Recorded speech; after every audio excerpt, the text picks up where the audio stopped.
네, 제가 영상으로 몇 번 전달을 해드리긴 했는데요. 그 트럼프 대통령의 대규모의 감세 법안, One Big Beautiful Bill이라고 해서 하나의 크고 아름다운 법안, 이 절차 관련 표결이 어제 상원에서 찬성 51표, 반대 49표로 가결이 되었다고 합니다. 여러분 이게 그냥 한국 언론에서는 그냥 트럼프 감세 법안 상원 첫 관문 간신히 통과 뭐 이런 식으로만 제목이 나왔는데요. 이렇게 그냥 간단하게 넘어갈 그런 문제는 아니고요. 지금 완전히 이 법안 자체가 너무나 거대한 법안이고 이것이 통과가 된다면 정말 트럼프 대통령의 앞으로 있을 어떤 모든 정책이나 이런 부분에 완전히 지금도 강력하지만 더 탄력을 받게 됩니다. 이 주요 조항이 정말 많은데요. 지금 세금 정책, 대표적으로 세금 정책, 이 2017년에 세금 감면법이라고 해서 그 텍스 커스 앤 잡스 엑스트라고 해서 그게 나왔었어요. 이거의 주요 조항의 영구 연장, 영구 연장. 막 여러 가지로 소득세, 팁, 초과 근무 수당 이런 것들 다 비과세화 하고 주 지방세 한도도 엄청 올리고 막 이런 것들 세금 정책에 있어서 대표적인 감세 법안이고요. 그리고 복지 관련해서도 그냥 푸드 스탬프 엄격화 및 삭감 그리고 자격 요건 강화 비용 부담 일부를 주 정부로 전가한다. 이렇게 되면 어떤 일이 발생하냐면 수백만 명의 건강보험에 관련해서 좀 부정 취득을 하고 있었던 이 건강보험자들이 탈락하게 됩니다. 그리고 친환경 정책 관련해서도 이 친환경 정책을 이 트럼프 대통령이 굉장히 자주 이제 비판을 하고 뭐 파리 기후 협약이나 이런 것도 탈퇴하고 하셨는데 이 친환경 정책에서 이 청정 에너지에 대해서 이 세액 공제를 해줬습니다. 뭐 우리나라도 마찬가지지만 이 청정 에너지에 대해서 이제 세액 공제를 해주는데 이러한 것들 때문에 이 미국에서 기존의 산업보다 이 친환경 정책으로 인해서 탈원전 이라든가 막 이런 것들이 계속 일어나면서 트럼프 대통령이 친환경 정책을 굉장히 비판했었는데 이러한 청정 에너지의 세액 공제를 그냥 대폭 축소해버리고 심지어 폐지까지 가는 그런 법안이 여기 또 포함이 되었고요. 여러분 여기까지만 들으셔도 이 법안이 그냥 단순히 감세 법안이라고 표현하기에는 굉장히 부족한 엄청난 그 법안 중에 법안 패키지입니다. 법안 패키지. 그리고 국방 관련해서도 여러분 제가 골든돔이라고 소개를 해드렸어요. 골든돔. 그 이스라엘의 그 미사일 요격 시스템이 아이언돔이죠. 굉장히 높은 그 요격률을 자랑하는데 미국이 그것을 본따서 골든돔이라는 걸 만들자 해서 이 요격률을 90%가 넘게 99%까지 올리는 그런 요격 시스템을 만들겠다라고 발표한 게 대표적으로 여기 포함이 되었고요. 국방 예산을 플러스로 150달러 증가하는 엄청나게 큰 법안입니다. 국경 장벽에 그리고 500억 달러를 더 추가하고 이민 집행 인력 확대 ICE 이민 세관 단속국의 그 인력을 더 확대하겠다. 이런 것들도 포함이 되었습니다. 그리고 이민 관련해서 그냥 이제 추방할 수 있게끔 대통령이 원하면 그냥 바로 추방할 수 있게끔 만들어진 그런 법안도 있고요. 예산 관련해서도 이 말들이 굉장히 많은데 여러 가지 삭감을 하긴 하지만 또 돈이 반대로 많이 들어가는 부분도 있어요. 그래서 국가 채무가 더 증가할 것이다 라는 그런 의견도 있고 뭐 기타 조항에서 법원 명령 집행을 이제 좀 제한하는 그런 조항도 포함이 되어 있고요. 왜냐하면 최근에 그 사법부가 굉장히 그 트럼프 대통령의 발목을 잡고 딴지를 걸고 막 이런 사태가 계속 이어지면서 이런 법안이 통과될 때 이러한 조항도 포함이 되어 있다라는 것도 여러분 알고 계시면 좋을 것 같아요. 그래서 이게 지금 규모가 굉장히 압도적이고 다양해서 일부 의원조차도 이 모든 내용을 파악하지 못했다라는 그런 이야기도 나오고요. 뭐 여러 가지로 굉장히 좀 큰 법안입니다. 지금까지 미국에서 나온 법안 중에서도 거의 손에 꼽을 정도로 굉장히 큰 법안이기 때문에 솔직히 통과가 될까 안 될까라에 대해서 반반이었어요. 그런데 이번에 상원에서 6월 28일, 29일에 이제 투표를 했는데 One Big Beautiful Bill Act에 대해서 이제 절차상 투표를 했는데 찬성이 51표 그리고 반대가 49표가 나왔습니다. 여러분 지금 상원에서 공화당이 53명이에요. 그래서 지금 2명의 이탈표가 생겼다는 겁니다. 뭐 트럼프 대통령의 법안에 대해서 뭐 대부분 찬성을 하지만 여기서는 민주당 민주당 같은 경우는 그냥 전원 반대했고요. 그 공화당에서는 토머스 틸리스라고 하는 노스캐롤라이나주 의원입니다. 그리고 켄터키주의 랜더폴이라고 하는 이 두 명이 반대표를 던져서 이때 그 상원 의장을 겸직하는 사람이 여러분 누구냐면 지금 부통령인 제이디 벤스 부통령입니다. 그래서 타이 브레이커라고 합니다. 타이 브레이커. 이게 무슨 뜻이냐면 이 찬반이 똑같아지면 만약에 50대 50으로 나오면 그 균형을 깨는 한 표를 타이 브레이커라고 하는데 이 벤스 부통령이 이것을 행사해야 되는 상황을 대비해서 의사당에 긴급 대기까지 했어요. 물론 당연히 벤스 부통령은 찬성에 넘기겠지만 결국에는 이 존 튠 상원 공화당 원내대표가 다른 공화당 의원들을 설득을 하면서 결국에는 찬성 다수로 처리가 됐다고 합니다. 여러분 보통 이게 많이 그렇게 시간이 걸리진 않는데 이날 표결이 3시간 이상 걸렸고요. 굉장히 긴급한 사유가 아닌 상황에서 토요일 밤 의회 표결이 이루어진 것은 이례적인 일이라고 합니다. 여러분 그만큼 굉장히 치열하고 이게 여러분 다시 하원으로 돌아가게 돼요. 우리가 그냥 생각하면 하원에서 통과되고 상원에서 통과되면 끝인데 지금 상황은 조금 다릅니다. 왜 다시 하원으로 돌아가서 똑같이 해야 되냐 하면 지금 상원과 하원이 그 미국 헌법 제1조 섹션 7에 따르면 상원과 하원이 똑같은 조문, 숫자, 수정 없이 법안을 통과시켜야만 대통령에게 제출을 할 수 있는 헌법이 있어요. 미국의 헌법이 있기 때문에 결국에는 이 수정된 최종 문안을 다시 하원이 표결해야 되는 거예요. 그래서 이게 조항에 하원에서 이를 통과가 됐는데 상원에서 약간 바뀌었어요. 약간 바뀌고 일부가 삭제됐습니다. 그래서 이 수정된 문안을 하원이 다시 처리해야 되는 그런 상황입니다. 여러분 하원에서는 어떤 식으로 진행이 됐냐면 여러분 여기도 더 박빙입니다. 여긴 더 박빙입니다. 지금 하원이 찬성 215표 그리고 반대 214표, 기권 1표 이렇게 나와서 아주 간신히 통과가 됐습니다. 이게 5월 22일에 이뤄진 투표예요. 모든 민주당 의원이 반대했고요. 공화당 내에서도 꽤 이탈표가 있어가지고 겨우 215명의 지지를 받아서 법안이 간신히 통과가 된 상황입니다. 그래서 지금 하원으로 다시 돌아간다고 해도 100% 통과가 될 것이다 라고는 예측을 못합니다. 여러분 저는 개인적으로 이 트럼프 대통령의 그 법안이 좀 통과가 돼서 더 힘을 실어서 각종 정책이나 그리고 이 한국에 대한 것도 좀 힘을 얻을 수 있는 그런 상황이 나왔으면 좋겠다라는 그런 생각을 하고 있습니다. 이 트럼프 대통령의 One Big Beautiful Bill Act가 이제 상원에서 통과되고 나서 이제 트럼프 대통령이 이제 백악관에서 또 이렇게 나온 게시글인데요. 이 트럼프 대통령이 이제 글을 쓰면서 우리나라 역사상 가장 투명하고 진실하며 정확한 행정부가 지금이다 라고 이렇게 이야기를 하셨습니다. 여러분들 동의하시나요? 가장 투명하고 진실하며 정확한 행정부라고 합니다. 미국은 이렇게 좀 올바른 길로 나아가고 있습니다. 여러분 부러운 마음도 있을 것이고요. 저도 어느 정도 많이 동의를 하는데 자 그렇다면 이제 여러분 우리나라 소식도 한번 봐야 되지 않겠습니까? 지금 어제 저녁 영상에서 이 한국과 미국의 관세 협상이 진행이 되고 있는데 7월 8일 전에 뭔가 이뤄지는 것과 특히 방위비 관련해서 이야기가 나오는 게 중요하다라고 말씀을 드렸는데요. 영상 올리자마자 이런 기사가 밤에 단독으로 또 나왔더라고요. 29일 오후 7시에 나온 국민일보의 기사입니다. 7월 8일 전에 한미 정상회담은 현실적으로 어렵고 방위비 증액은 주권 문제다라고 지금 이 이씨 정부가 인식을 하고 있는 듯합니다.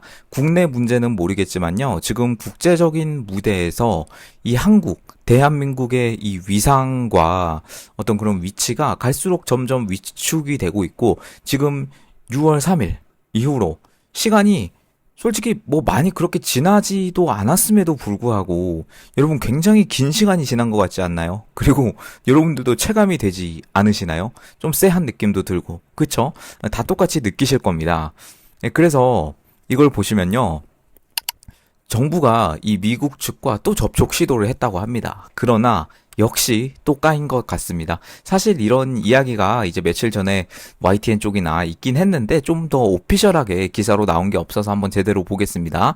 정부 고위 관계자는 29일 통화에서 최근 미국 측과 접촉한 결과 내달 8일 전 한미 정상회담 개최는 어려운 것 같다. 상황이 정리되면 가장 빠른 시간 안에 우리가 직접 미국을 방문할 가능성이 크다. 뭐 이런 식으로만 정부 고위 관계자가 밝혔습니다. 결국 결론적으로 여러분 또 말씀을 드리면 뭐 G7이나 나토나 뭐 여러 일들이 있었지만 또 미국에게 접촉 시도를 했지만 결국에는 또 까인 그런 상황이라고 보시면 되겠습니다. 그리고 또 방위비 관련한 압박이 이제 슬슬 일본과 한국에도 분명히 압박이 있기는 있을 것이다 라고 말씀을 드렸는데요. 여기에 대한 입장도 나왔습니다.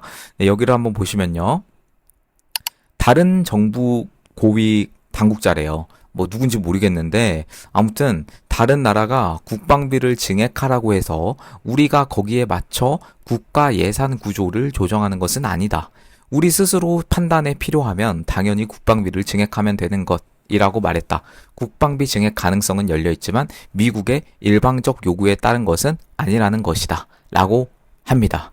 네, 여러분 미국을 그냥 다른 나라가 증액하라고 해서 이게 다른 나라 중에 하나라고 이렇게 표현을 한다는 거 자체가 지금 정부의 관점이 드러나는 것 같고요. 미국이 그냥 일반적인 다른 나라입니까? 지금? 우리나라 지금 대한민국에 있어서 미국이라는 나라가 그냥 일반적인 다른 나라인가요? 정말 이거는 인식 자체가 저는 잘못됐다고 생각하고요. 그러나 여러분 예상되는 스탠스긴 했죠. 과거 뭐 노무현 때나 그때부터 이루어진 전작권 회수나 뭐 방위비 협상이나 뭐 이런 부분에서 항상 그 좌들의 감성 정치가 또 등장할 것으로 예상이 됩니다. 우리나라는 우리나라가 지켜야지 뭐 이러면서 말만 들으면 맞아요. 말만 들으면. 그러나 여러분 미군이 지금 한국에 주둔해 있기 때문에 그나마 대한민국이 지금까지 버텨온 거고요. 미군이 한국에 계속 있어 줬기 때문에 우리나라 경제도 이만큼 발전할 수 있었다는 거 우리 우파 분들이라면 당연히 아실 거라고 생각합니다. 너무나 당연한 이야기인데 그래서 이런 감성 정치 이제는 속으면 안 되겠고요. 사실 저희야 안 속겠지만 이 NPC들이 문제긴 하죠. 어제 말씀드린 것처럼 나토는 이미 그런 감성 정치에서 벗어났습니다. 스페인을 제외한 모든 회원국이 2035년까지 방위비를 GDP의 5% 수준까지 증액하기로 결정을 했고요. 트럼프 대통령은 이에 대해서 역사적인 승리다라고 표현을 하셨습니다.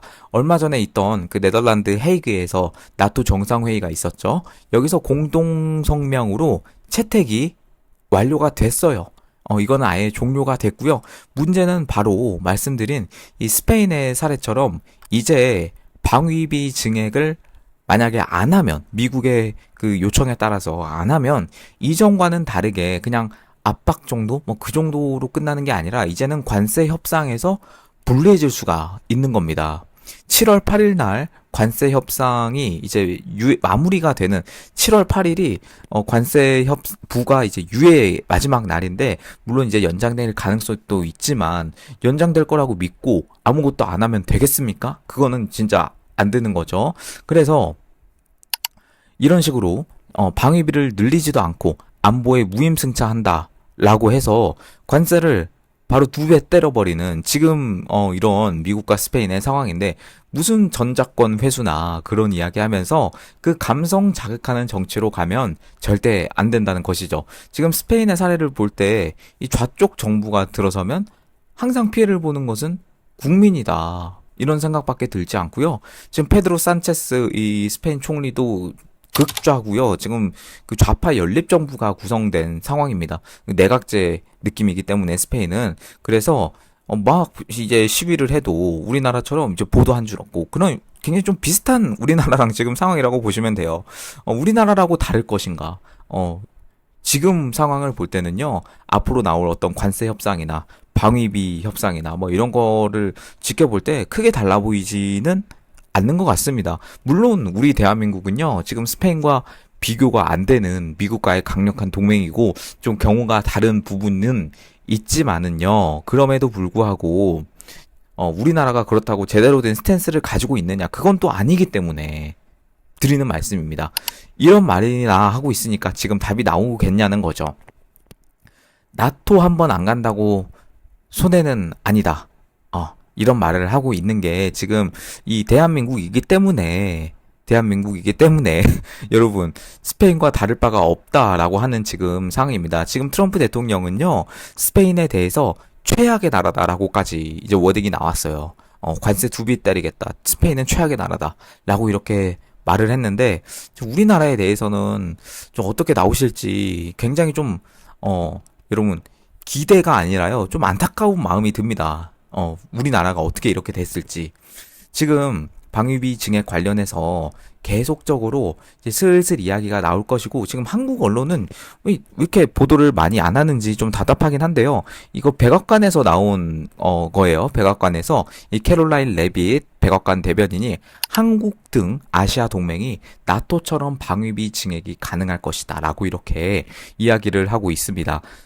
캐롤라인 레빗이 이제 AP통신에 따르면 브리핑을 통해서 백악관 브리핑에서 이렇게 이야기를 하셨습니다. 나토 회원국들은 2035년까지 국방비를 국내 총생산 GDP의 5% 수준으로 올릴 것으로 약속했다며 유럽 동맹국들이 그것을 할 수 있다면 아시아 태평양 지역의 동맹국들도 할 수 있을 것이다. 다만 구체적인 것은 도널드 트럼프 대통령이 결정할 예정이다 라고 이렇게 말을 하셨습니다.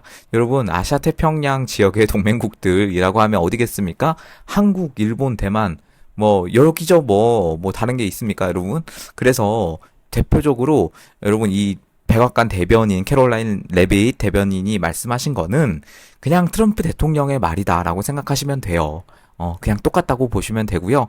지금 나토 방위비에서 5%라고 하지만 3.5%는 핵심 국방 수요, 그러니까 뭐 재래식 무기나 뭐 그런 거고 1.5%는 사이버 보안이나 뭐 인프라 보호 및 기반 강화 이런 데 지출하기로 나와 있어요. 그래서 너무 잘한 거라고 저는 생각이 들고요.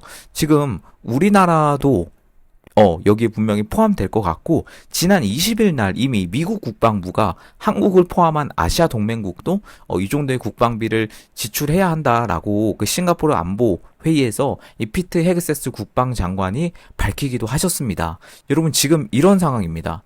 그런데 우리나라가 지금 국방비를 어느 정도 지출하고 있느냐? 2023년 기준으로 했을 때 GDP 대비 2.37%입니다. 2.37%. 그러면 만약 미국 정부가 이 트럼프 대통령이 5%를 요구를 한다면 나토 회원국들과 동일하게 그러면 현재 2배 이상이거든요. 2배 이상이거든요.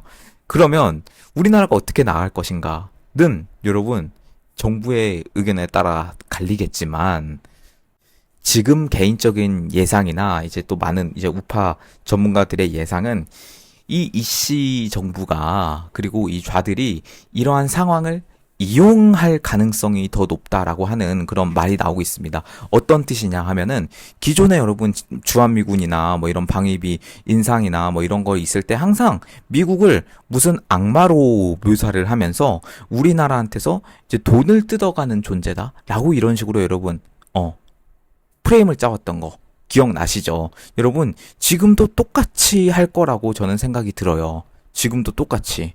만약에 미국이 이런 식으로 더 요구를 하고 관세 관련해서도 우리가 협상을 못한 건데 미국이 무리한 요구를 해서